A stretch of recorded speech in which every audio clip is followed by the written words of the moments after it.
Ang santong inihaw parang barbecue. Praise be God through His saints. Eto po si San Lorenzo Diacono at Martir. Siya po ang chief sa 7 diakono ni Pope Sixtus II. Noong habang nagmimisa si Pope Sixtus II sa sementeryo, siya po ay hinuli para i-execute. Eto namang si San Lorenzo, sumunod na umiiyak. Sinasabi niya, saan ka pupunta, Holy Father? Saan ka pupunta na hindi kasama ang iyong diakono? Sinabi niya na nakaugalian na kapag may ino-offer, laging merong kasamang assistant. So pinipilit niya na hayaan na siya yung isama. At patunayan na karapat-dapat talaga siya doon sa tungkuling binigay sa kanya. Sabi sa kanya ng Santo Papa, huwag kang mag-alala kasi in 3 days susunod ka din naman. Pero isipin mo na siya matanda na yung Santo Papa. So hindi na ganun kahirap or kahigpit yung parusang ibibigay sa kanya.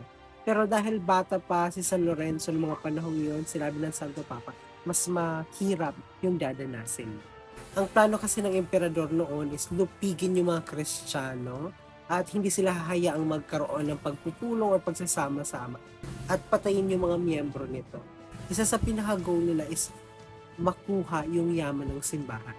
At para hindi yun mapunta sa kamay ng emperador, ang ginawa ni San Lorenzo Diacono at Martir ay kanya itong ipinamahagi sa mga mahihirap, pati yung mga kagamitan sa simbahan, kanyang ibinenta para maipamahagi din sa mga nangangailangan.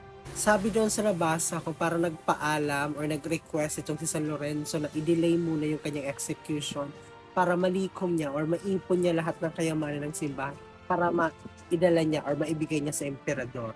Pero kabaliktaran yung ginawa niya. Nung bumalik siya after 3 days, ang iniharap niya sa emperador ay yung mga birhen at yung mga balo kasama yung mga mahihirap at mga may sakit. At sinabi niya na ito ang totoong kayamanan ng simbahan.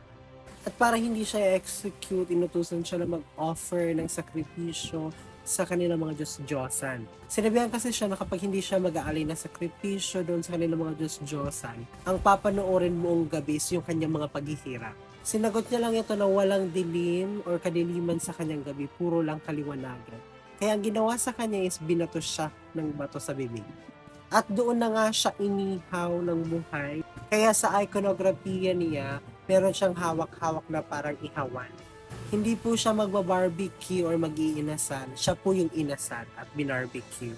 At sa sobrang tapang niya, sinabi niya na luto na yung kabila naman para makain nyo na. At itinuturing din nga na patron si San Lorenzo, Diakono at Martir, na patron ng mga related sa pagkain, sa pagluluto. Ikaw ba naman ang ihawin ng buhay?